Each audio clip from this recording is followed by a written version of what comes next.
ஹாலிடேஸ்னாலே அது நம்ம ஜிடி ஹாலிடேஸ் தான். GT Holidays, South India's #1 travel brand.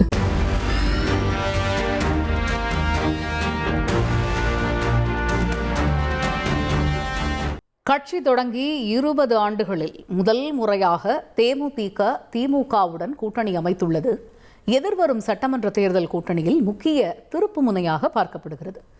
கடந்த கால தேர்தல்களில் தேமுதிகவினருடைய கூட்டணி முடிவுகள் எப்படி இருந்தது என்பதை பற்றி தரவுகளுடன் விளக்குகிறார் சிறப்பு செய்தியாளர் Salim. Over to you Salim. தமிழக அரசியலில் இன்னைக்கு மிகப்பெரிய ஒரு டேர்னிங் பாயிண்ட். அதற்கான காரணம் தேமுதிக முதல் முறையாக திமுகவோடு கூட்டணி அமைச்சிருக்காங்க. தேமுதிக ஆரம்பித்த காலத்திலிருந்து 2005 அதற்கு பிறகு 2006 சட்டமன்ற தேர்தலை அவங்க சந்திச்சிருக்காங்க. தேமுதிகவின் தேர்தல் பலம் என்ன, திமுக கூட்டணிக்கு இது எவ்வாறு வலுச்சேர்க்க போகிறது என்பதை நாம் பார்க்கலாம். தேமுதிகவின் பலம் அப்படின்னு சொல்லி நாம் சொல்லும் போது 2000 சட்டமன்ற தேர்தலில் முதல்ல களத்துக்கு வந்தாங்க. கூட்டணி இல்லாமல் வந்தாங்க, தனியாக வந்தாங்க. 234 தொகுதியிலே நின்னாங்க.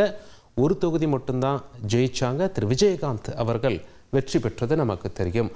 வாக்கு சதவிகிதம் அனைவரையும் பிரமிக்க வைத்தது. 8.38% வாக்குகளை தேமுதிக பெற்றிருந்தது.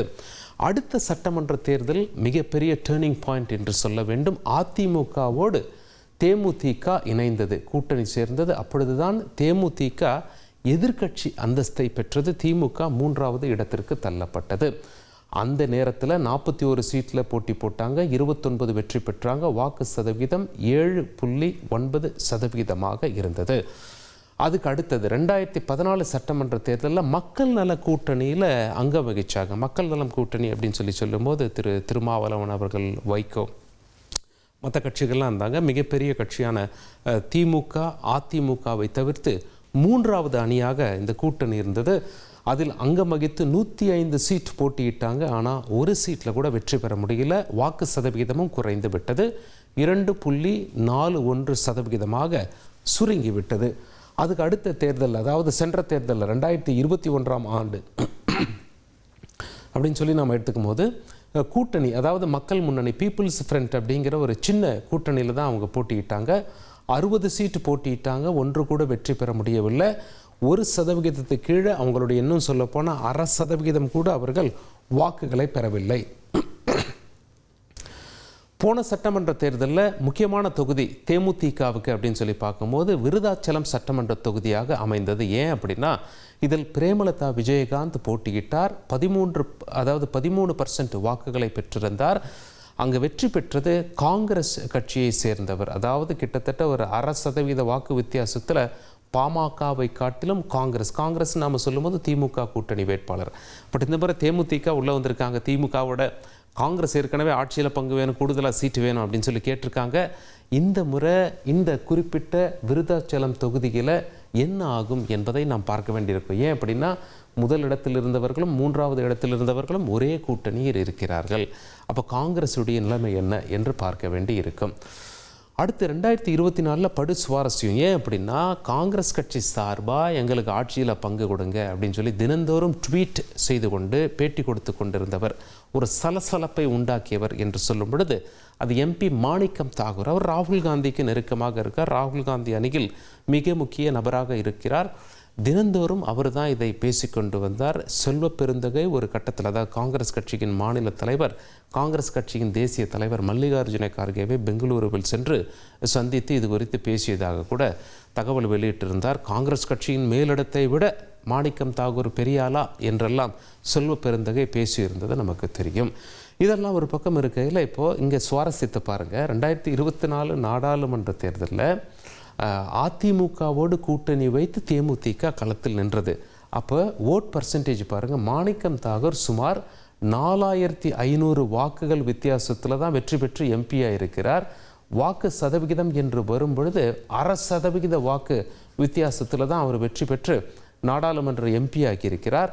மாணிக்கம் தாகூரை எதிர்த்து களத்தில் நின்றவர் விஜயகாந்த் அவர்களுடைய மகன் விஜய பிரபாகரன். விருதுநகர் தொகுதியில் மாணிக்கம் தாகூருக்கு செக் வைக்கப்பட்டிருக்கிறதா திமுகவால் என்றும் பேசப்படுகிறது. ஏன்னா இந்த சலசலப்புக்கு காரணமாக மிக முக்கிய நபராக மாணிக்கம் தாகூரை பார்க்கிறார்கள். அந்த வகையில் அவருக்கும் திமுக இந்த கூட்டணி மூலமாக ஒரு செக் வைத்திருக்கிறதா என்று மாணிக்கம் தாகூர் கொஞ்ச நாள் முன்னாடியே பேட்டி கொடுக்கும்போது என்ன சொன்னார், நான் மறுபடியும் விருதுநகர் தொகுதியில் நிற்க மாட்டேன் அப்படின்னு சொல்லி குறிப்பிட்டு இருந்ததும் ஊடகத்தில் வெளியானது.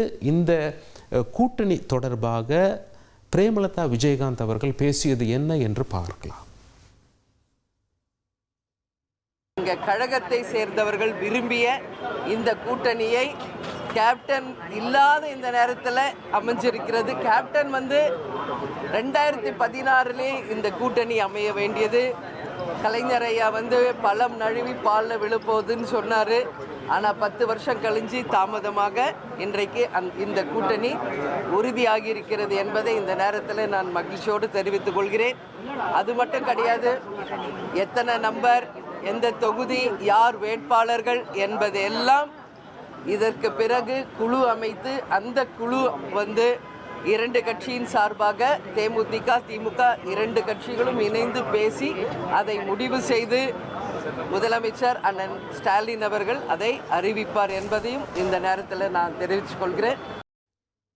அரசியல் வட்டாரங்களில் என்ன பேசிக்கிறாங்க, ஒருவேளை தேமுதிகவிற்கு திமுக சுமார் 7 சீட்டு ஒதுக்குவாங்களா, ராஜ்யசபா சீட்டுக்கு வாய்ப்பு இருக்கிறதா, இப்படியெல்லாம் பேசப்படுகிறது. இதெல்லாம் நாம் பொறுத்திருந்து பார்க்க வேண்டும். நிச்சயமாக தேமுதிகவின் வரவு திமுக கூட்டணியை வலுப்பெற செய்திருப்பதாக அரசியல் வட்டாரத்தில் பேசிக்கிறாங்க. திமுகவை பொறுத்தவரை காங்கிரஸின் நிலைப்பாடு என்ன என்பது நமக்கு பார்க்க வேண்டியிருக்கும். காங்கிரஸ் கூடுதலாக சீட்டு கேட்குறாங்க. ஏற்கனவே இப்போ மக்கள் நீதி மையம் உள்ளே வந்துட்டாங்க, தேமுதிக உள்ளே வந்துட்டாங்க, டிஎம்கே அவங்களோட ஷேரில் இருந்தால் எடுத்து கொடுக்க வேண்டி வரும். அப்படி கொடுக்கும்போது காங்கிரஸ் கட்சிக்கு கூடுதலாக சீட் ஒதுக்குவது எப்படி சாத்தியமாகும் என்பதை பார்க்க வேண்டியிருக்கும். காங்கிரஸ் கட்சி எப்படி ரியாக்ட் பண்ண போகிறாங்க, ஒருமித்தமாக ஒரே குரலில் காங்கிரஸ் கட்சி அவங்களோட கருத்தை முன்வைக்க போகிறாங்களா, திமுகவோட அட்ஜஸ்ட் பண்ண போகிறாங்களா, அல்லது திமுகவை எதிர்த்து களமாடுவார்களா, அல்லது காங்கிரஸ் கட்சியிலேயே சிலர் திமுக ஆதரவாக இருந்து இன்னும் சில பேர் இல்லை எங்களுக்கு இது ஒத்து வராதுன்னு சொல்ல போகிறாங்களா.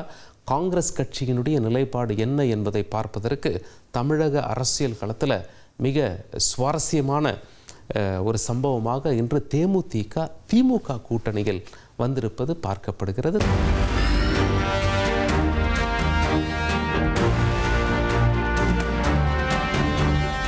ஹாலிடேஸ்னாலே அது நம்ம ஜிடி ஹாலிடேஸ் தான். GT Holidays, South India's #1 travel brand.